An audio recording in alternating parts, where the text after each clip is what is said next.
All right, as you know, I'm Jack Webb. I am the district representative for Mandarin, which is District 6. Goes from Beauclair, I call it, it runs from Goodby's Creek to Julington Creek, from the St. Johns River to Phillips Highway, roughly. That square that comprises Mandarin, Julington Creek, Beauclair, Scott Mill. I'm completing my first term on Jacksonville City Council. I'm currently the president of Jacksonville City Council. I ran 4 years ago as a total grassroots candidate. Kind of came out of nowhere. I ran because I felt that Mandarin was not receiving the representation it deserved, it warranted, it needed. As I said at that time, I consider myself, and I ran as a passionate, independent advocate for the residents of Mandarin District 6. I remember doing a debate one time, a presentation, and at the time, you may not know this, but I had absolutely no endorsements. Everyone came out against me, and I remember saying it in a presentation that we did one night at the Mandarin Community Club. At first, I found that was a very painful experience for me because I considered myself the best candidate running, and the fact that these endorsing organizations were not supporting me was painful for me. But there was light in there was a silver lining to the cloud, and that is I was beholden to no one when I got elected to the Jacksonville City Council, save my constituents. As I said, I'm a lawyer. As you know, I'm a lawyer. As I told them at the time I was running, I will be your lawyer on Jacksonville City Council. I will represent you guys, and that's what I've run for. I think I've remained true to that, and I'm seeking re-election. I'll say this, that it was not what I bargained for. In fact, it was much more than I bargained for, as you guys well know. I really thought I didn't fully comprehend or grasp the complexity of the job when I came on board. I think a lot of that, however, just had to do with who I am as a person. I think that in addition to my district responsibilities, with the wonderful able assistance of my assistant, Susie Loving, I took on additional roles as well. In my first year on council, as you know, I was the person who got the 2% up below the line on the budget. Despite the fact that there was serious opposition to that, I wanted to go for straight cuts, but couldn't get the votes. So what we did was we got 2% below the line in the budget, and then created the ad hoc committee on budget efficiency. And we ran through the budget line by line, and we were able to eliminate probably about 1,500 positions, unfilled but funded positions in the city budget. My second year, I took over. Ronnie Fussell was the president of the council. I served as the chairman of the rules committee. And as you may well know, that as chairman of the rules committee, I blocked the no-bid extension on the Trail Ridge landfill contract, which wound up ultimately being passed in a second go-around, but again, we won't get into that. Or maybe we will get into that. My third year of council, I served as vice president and navigated, again, through a very, very difficult budget process. And we could speak about the results that what occurred on council that year, as opposed to what occurred under my watch as president. My fourth year of council, I served as president of Jacksonville City Council. And as I said before, you all well know, we've navigated through probably some of the most treacherous waters that any municipality has ever faced.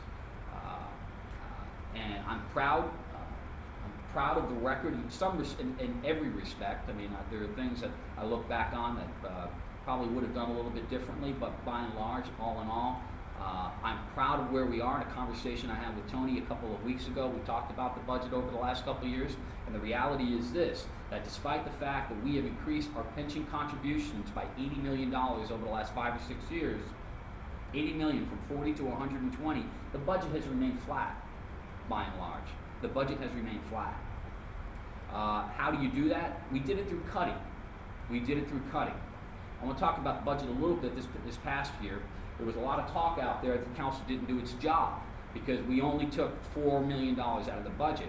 What those critics don't understand is what happened behind the scenes. Immediately after the passage of the budget and the carnage and the bloodletting that ensued in the last budgetary process, I took it upon myself as the vice president of the council and the presumptive president of the council to engage the mayor and the sheriff in ongoing dialogue to look at ways to cut the budget.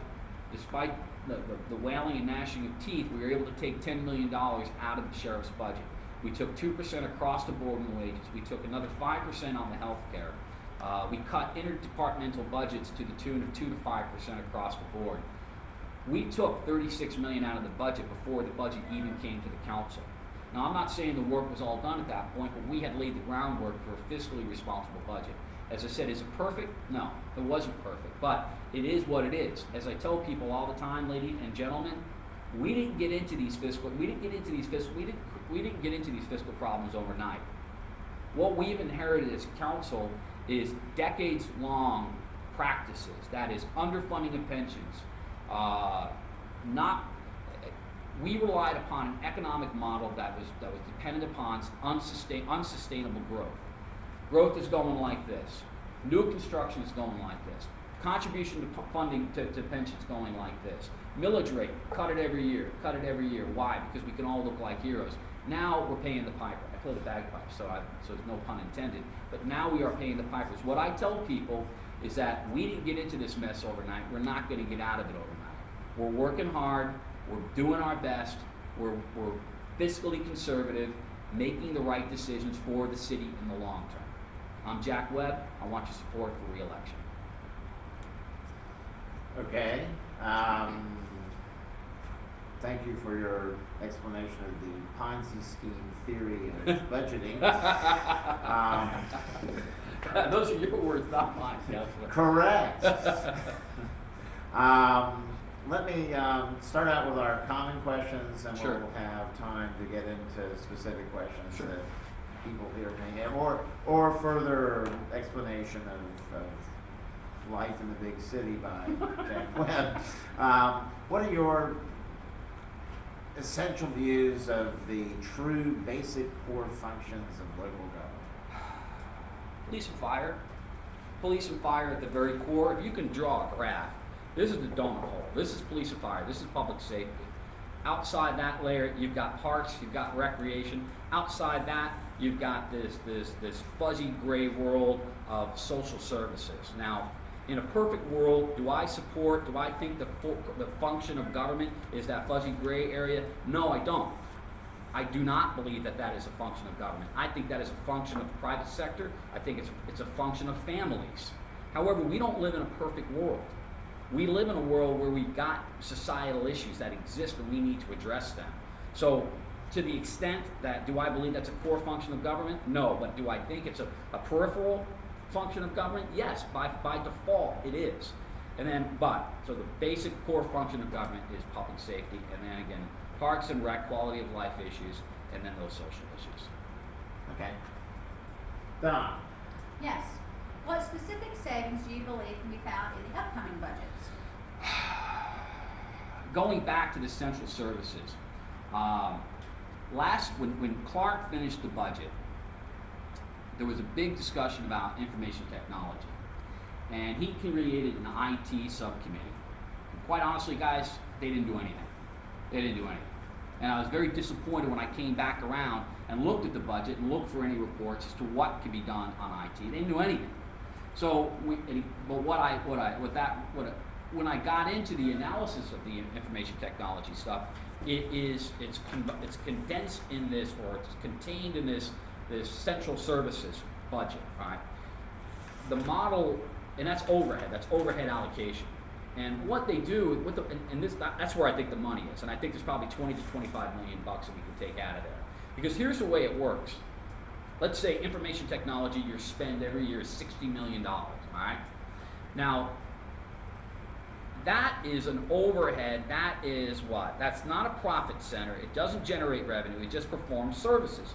But where's the supply and demand? They try and structure it like it's a corporation, that you assign this IT spend to the different departments, but the departments aren't the ones that determine how much IT spend they need. It's the IT department that determines how much they need. So they come up with 60 million, and they spread it around. And so the sheriff may not need new computers. The general counsel's office may not need new computers, but it's already in their budget, and so IT goes ahead and does it. So it's a backward process. You build this 60 million, you put it as a line item for general revenue, and then you allocate it to all of the individual budgets around the city. That's where I think the system is broken, and that's where it can be fixed. You need to let the end users make a determination as to what they need, and have IT or someone in central services being a gatekeeper. No, we've got scarce resources here. I know you're telling me you need 20 new laptops, but you really don't. You can live with those laptops. So what you have now is the IT department's essentially a sugar daddy. So the spend is 60. I tried to take 15 off the top last year, and I couldn't get it. I couldn't get it because we had not done our homework. We hadn't identified where the fat really was. We're going to change that this year, and I've already told them we're coming at it. Again, but I think the real issue is the methodology, the way in which the overhead is allocated. The auditors love it, all the bean counters love it, but it doesn't mimic, it doesn't reflect what we do in private sector, and that's what needs to happen. So I think you can eliminate 20 right there. The other issues, I think we need to. I think this is something I talked about with the Tea Party. We need a full functional audit. We've cut away, we've eliminated the empty boxes. That is those positions in the org chart that are funded. They call it laps. I call it slush, because these were org chart positions no one had been in. They hadn't filled the positions, but they were funded. So we took away all that. That's a certain level of management we eliminated. But what I hear, and this is anecdotal. Let me go back to the IT issue, by the way, real quick. I had a conversation with Cindy Lacardera about this, and she said, Jack, she goes, this is 2 weeks ago. She says, you're not going to believe this. I said, what? She said, IT came in and replaced all the laptops. Every single one of them. I said, Cindy, I know. When I got elected, we're all screaming about how broke we are, and they gave me a brand new laptop. I've never used it. I mean, it's that type of insanity that just drives you crazy. So that's what we're going to go after. Now, again, going back to the other issue, that I think what we need is a full functional audit. Go and identify what these people do in the middle management ranks.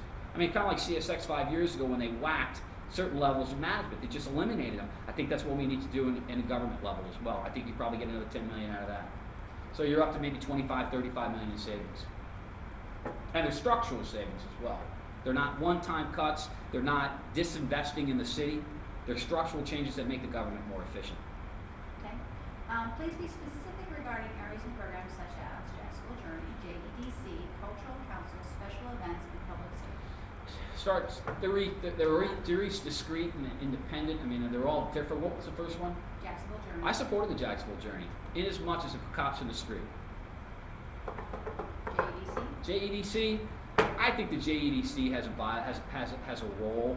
I think you need a gatekeeper in the city. I think you need a gatekeeper. You can't have the Chamber of Commerce out there negotiating contracts on behalf of the city. That's what people talk about. Let the private sector take care of it. You can't do that because it's not their money. They'll spend whatever they can to get the business here. You need a gatekeeper. In as much as the JEDC provides that role as the gatekeeper, that is the mean guy at the table saying no to the chamber sometimes, then I think it's got a viable role. Cultural Council? Cultural Council. You know, again, that goes to that fuzzy area out there.